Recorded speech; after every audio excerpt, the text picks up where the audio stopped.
Hey, welcome to the Non-Obvious Insights Show. This is a brand new idea. If you're a subscriber to my email, then you saw the announcement earlier this morning. And the idea is to just share some of the stories that I usually send you every Thursday, but also give you some of the stories that didn't make it into the email, which many of you have been asking me about for a long, long time. So this is the inaugural edition, but because it was just May the 4th and it was a big Star Wars day, I'm going to do something a little bit Star Warsy, right, with this, which is I made it episode number 216. We're starting with episode 216, even though it's the first time I'm doing it in video. It's episode 216 because I've been doing the email for 215 and now today 216 times. And so I thought it'd be kind of a fun nod to that to keep it going from there. So we're starting with this episode, but this is like the first time that I'm doing it. And really what I'm going to try and do is take you through some of the stories. And this is what you got if you're on the email list already. And if you're not, you can go to rohitbhargava.com/subscribe and you can get on the list and you'll get all these stories every Thursday. But these are some of the stories. And so I thought what we'd do is just go through them. And the first one that I thought was really interesting was this one from Fast Company. And it was all about stand-up comedians taking their shows online. And it was really strange because if you think about it, like doing a stand-up show online, I mean, that's just, if you don't hear the laughter, like, is it still even funny? But one of the things that they were just talking about is how creating these private groups where people were vetted in some way, even just by paying like $5, would make a difference because people would kind of feel like they were part of the show. And so you wouldn't get all the hecklers and stuff like that. And later on in this article, they actually talked about digital bouncers, which I thought was like an interesting, like, what if that was your job, right? To be a digital bouncer. That'd just be like a fun job to kick people out, right? Of this show if they weren't like doing what you wanted them to do, if they weren't trying to be part of the show.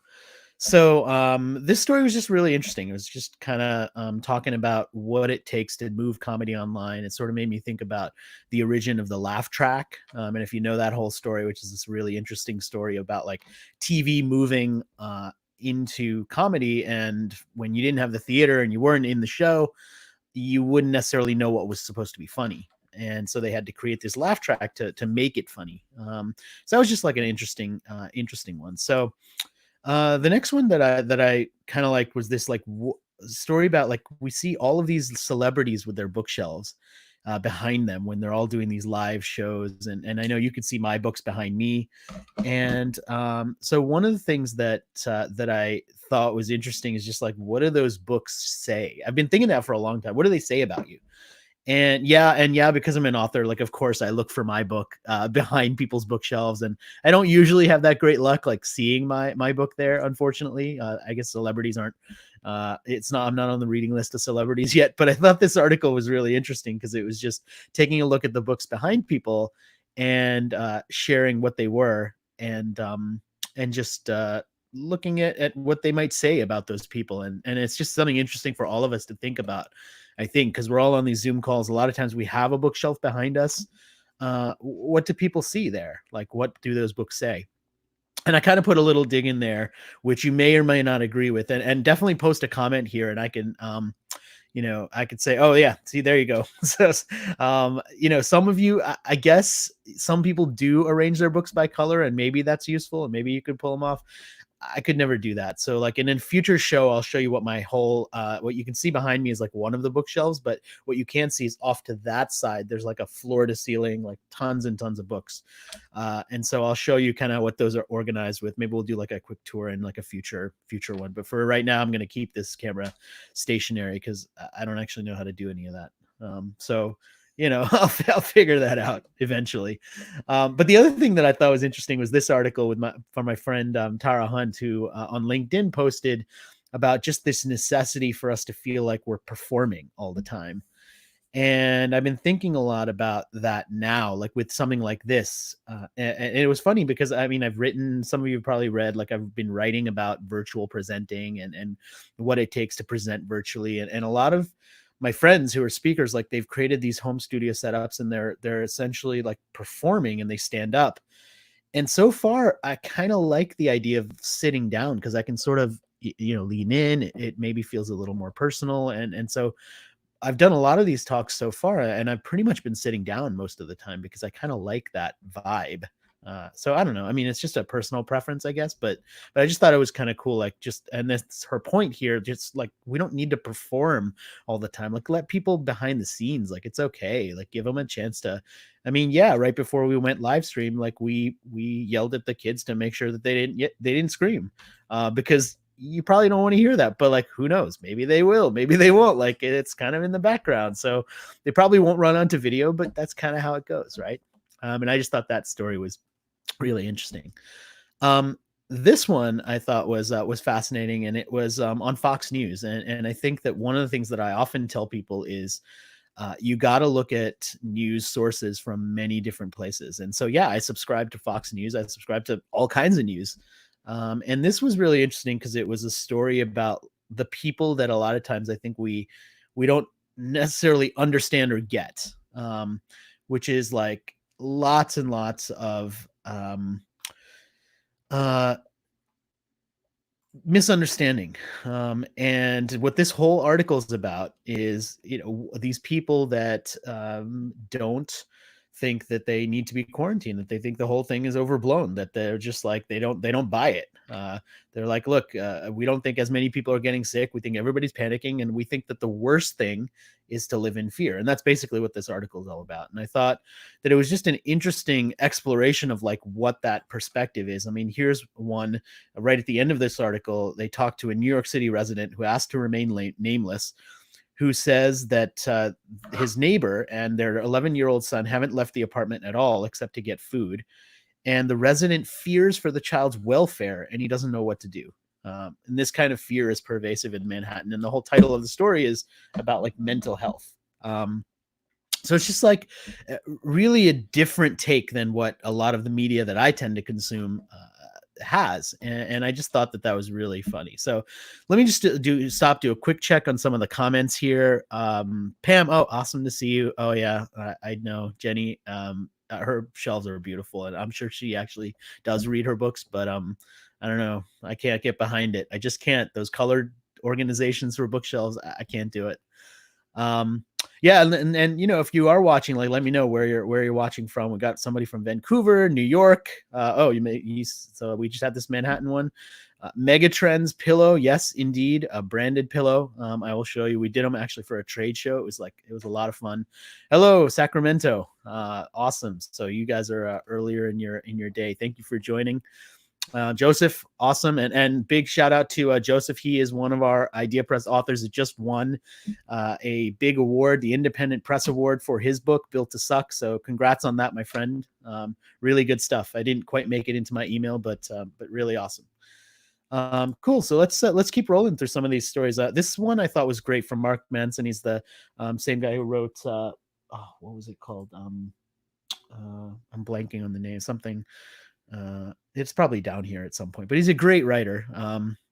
And I love his stuff. And he's talking about, I mean, this is the point right here. Nobody has any idea what's happening. And that's kind of what he's writing about and what he's posting about. And it's just really interesting because he just kind of shares this perspective as a matter of fact. Like, look, there's a lot of stuff we don't know. And if we assume that we do, then we make flawed conclusions. And I thought that was just an interesting reminder that, yeah, we're very new in this. And so we have to give experts time to figure things out and to be wrong and not jump to conclusions or feed that beast of like, we got to know what the story is every day. It's tough. And it's not an easy thing to figure out. Right. So we got to let people kind of take their time, and experts take their time to do that, to figure it out. Next story I thought was really fun. This is kind of more on the fun side. Is Heinz made a diabolical ketchup-based jigsaw puzzle where every piece is exactly the same color red. And their whole point with this was their marketing, if you've seen it for a long time, is all about their bottle and how the ketchup pours slowly out of the bottle, and you have to kind of hit it right at the right spot to get the ketchup out.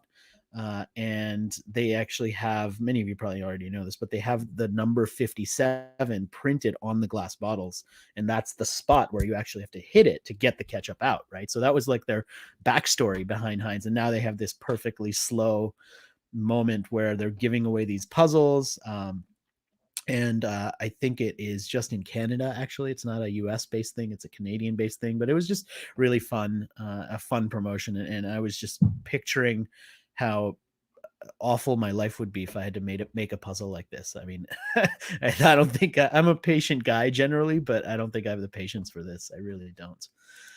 Um, Next story, and this one, this one went actually forwards. So let's go backwards to hopefully the next one. But if it doesn't come up, it's sort of auto played all of these Office ones. But this YouTube video was what I wanted to show you was actually, maybe you can find it, or I'll post a link to it.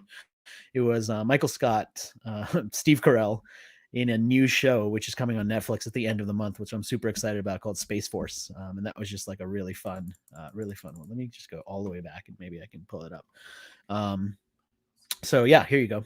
Space Force official teaser for Netflix, and it'll kind of play in the background if the stream isn't too complex. And so this is just kind of a fun show that I thought was nicely put together, and it's one of the things that I recommend in my email that is going to be great to just watch and binge watch when it does come out. So that was one. Another one that I thought was really interesting to share was what J.K. Rowling has been doing with all of her Harry Potter books, which is she's making them more freely available. You don't have to do the same licensing that you had to do before, because she wants more schools to be able to use them as part of distance learning. And then the publisher went out and they got all of these actors to agree to read individual chapters of the book, including Daniel Radcliffe. And so they're going to have celebrity readings of the book. And I thought, well, of course, with Harry Potter, that totally makes sense, but maybe that's going to become a thing with more of these books, where you get these celebrities who perhaps have more time now because they can't do the same filming and shooting that they did otherwise, to go off and maybe record some of these things. I just thought that was kind of an interesting thing. And the last one is a actual real virtual event that I'm really excited about, that my friends Derek and Melanie, who run a group called Cadre in DC, are putting on here in I think it's like 2 weeks from now, almost exactly. And it's all around the new book called Together While Apart. Here's the cover of it, by Vivek Murthy, who's the former Surgeon General of the US. And he's being interviewed by Dan Pink in this sort of virtual book launch. And it's going to be a great event. It's actually a paid one, but Derek and Melanie were kind enough to give me a promo code. So if you use the code non-obvious, you'll get a bunch off. I don't remember how much off, but it's totally going to be worth it. I mean, it's one of those shows where I just have a lot of respect for both of these gents who are going to be on this, and I'll be tuning in, and it'll be a fun thing to listen to. It would have been a live event if we were doing live events now here in DC, but unfortunately, since it's not, I think it'll be just a really great thing. So those are the stories that I shared in my email. But the other thing I promised you, and by the way, we're doing this as an experiment. This is the Non-Obvious Insights show. It's basically a video version of my email newsletter that many of you receive, and I've been doing it for the last 4 years now, I guess, because we're on episode number 216. But what I haven't done is I've never shared with you some of the stories that didn't make it into the email. And so that's what I want to do now. And by the way, if you're not on the email list, you can go to rohitbhargava.com/subscribe, and you can get on the list, and then you'll get the email every Thursday in case you want to just read the stories.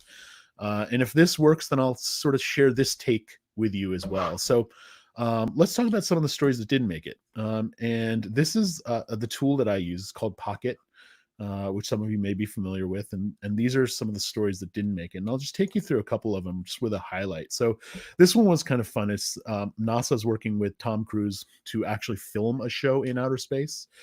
And one of the things that I thought was interesting about this was this quote from NASA's administrator, Jim Bridenstine, I guess, who said, "We need popular media to inspire a new generation of engineers and scientists to make NASA's ambitious plans a reality." And I just thought it was interesting that they're turning to Hollywood and doing this kind of crossover to create that really, fun and to create that really deep sense of excitement. And that was just a fun piece about that.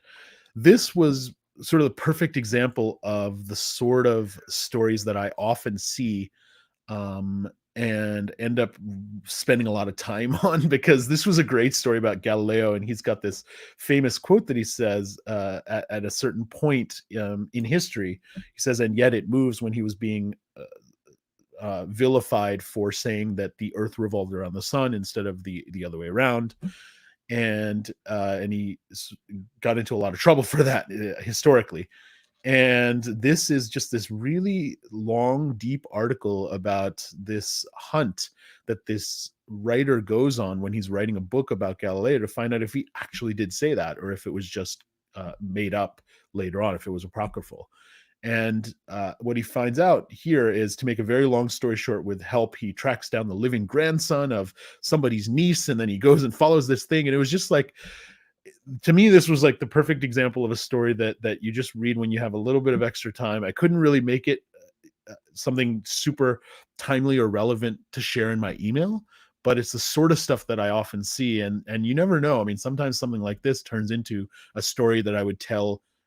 I used to tell on the stage when we had events, but now I might like bring into something else. So it's just like following those leads, and following those leads with curiosity. And that was one of the things that I thought was interesting about this one.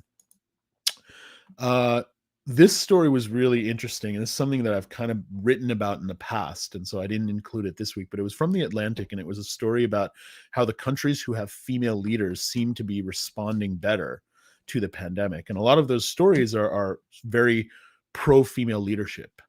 And I think that's great, and that's one angle. But what I thought was interesting about this story was that wasn't actually the angle of this one. It wasn't, if you see this quote here, it's not that women leaders are doing better. It's just that strong men are doing worse. And I thought that was an interesting framing of it, to say, like, look, it's not necessarily the fact that they're women that's making them better leaders. It's the fact that the strongman mentality of, I'm never wrong. I can basically punch this thing into not being an issue, doesn't work.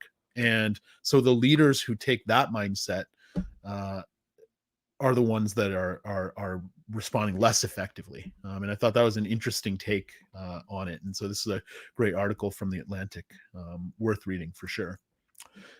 This one was a article that a bunch of my friends who are in a couple of speaking communities shared, and it was from Fast Company, and it was about how to rethink virtual events. And the biggest point that I took away from this one was early on in the article, and it was a person at Microsoft who leads a lot of global events. And what he says is, in-person events are more theatrical, whereas virtual events need more of a cinematic approach. And I thought that was kind of an interesting take, to say, well, what does the cinematic approach mean? It means multiple camera angles. It means always shifting things around. It means, like, exactly probably what I'm not doing on this one, which is moving camera angles, showing movement, like doing various things. Although I do have a screen share, and that is moving. So I guess, I'm kind of doing that. But look, this is the experimental version, so I'm looking for some feedback on how it works. So it looks like we've got someone from Switzerland and India, and so welcome to all of you guys. Thank you for joining. Really, really good stuff. But I just thought that was interesting how virtual events are evolving. The next one, it was just an example of how this was kind of more about like how I read headlines and the cues that I get from them. So this is from a website called Luxury Daily, which talks about luxury retail. And it basically talks about what Hermé, I think that's how you say it, is doing on Instagram. And just by reading that headline, and actually the article's behind a paywall, so you have to be a subscriber to get it. But just by reading the headline, what you can immediately tell is, oh, they must be doing something interesting on Instagram. I better go check that out. And so sometimes what I'll use these headlines for is to figure out, like, who's doing something interesting and where do I want to track it from. And so I'll track it from there and figure out what that means. So that was another one. And just a couple more, and then I'll probably cut this off. This one was an article all about how the pandemic may affect whether people want to live in cities at all, and particularly younger people.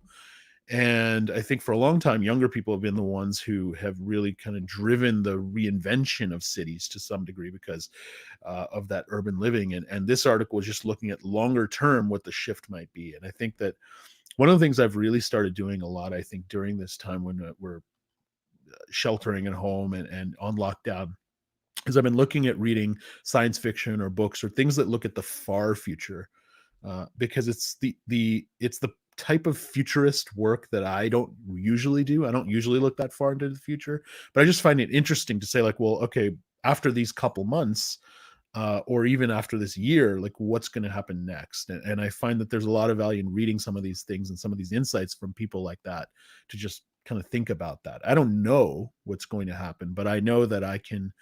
The more I read about possibilities, the smarter and more prepared I'm going to be for whatever does happen.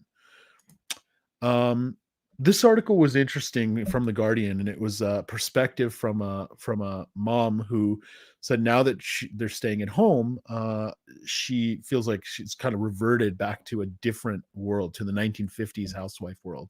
And one of the quotes in here that I thought was really interesting that sort of illustrated this is, there's evidence that women's contributions outside the home are decreasing. There's been a drop in the number of solo authored academic papers submitted by women, while submissions by male academics have increased.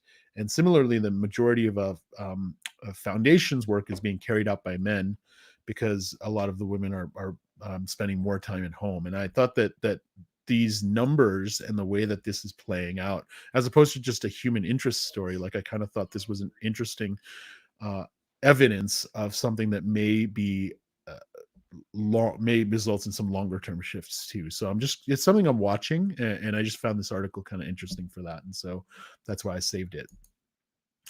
I've got two more here. One was just this from the U.S. Patent Office. This has been kind of a legal case that's been going on for a while that I've been watching, about artificial intelligence and whether artificial intelligence could be listed as the inventor of a technology if AI was used to kind of create the invention.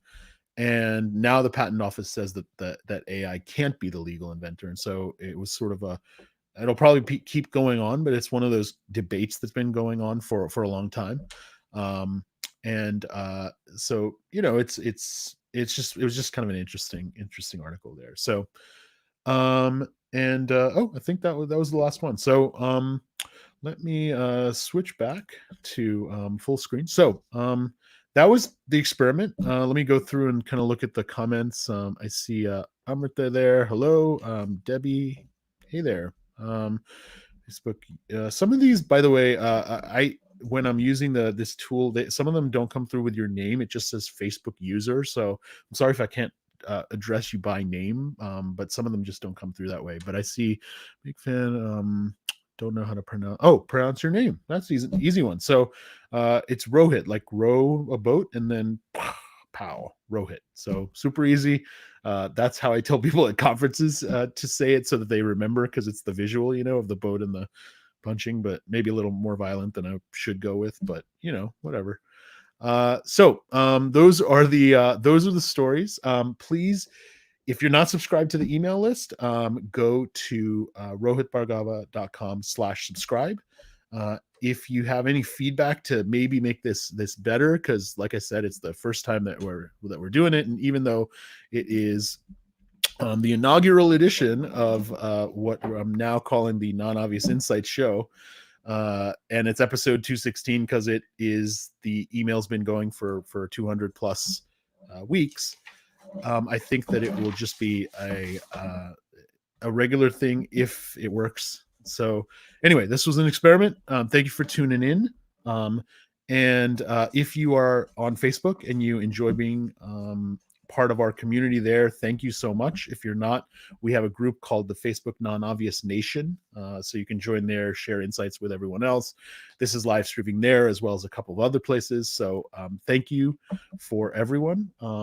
And if you want to leave questions on the post on the video, I will get back to answering those. Let me see if there's any other quick comments to respond to.